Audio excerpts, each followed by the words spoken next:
Do you think this is the best time to invest in real estate property? Yeah.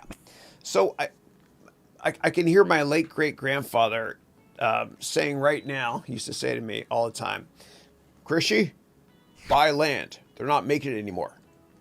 So I love to invest in items that are scarce. And that's why most cryptocurrencies, or many of them, I think are an absolute scam, because there's no limit on how many cryptos can be created with many cryptocurrencies, not all of them. So I always love real estate, but you got to be careful with real estate because they're vicious cycles, usually 10 years, feast or famine. And just know that if you invest in real estate, you might not get your money back for at least 10 years. So when interest rates are very, very low, quite often what happens is real estate prices go up a lot. Why?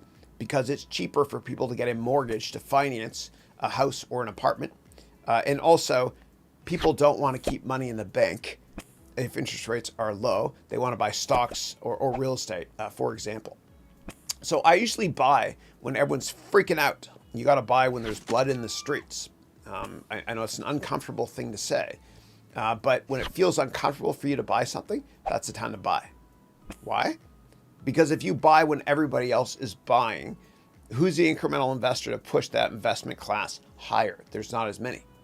You know, my favorite thing when it comes to stocks, at least, is to buy broken stocks, but not broken companies.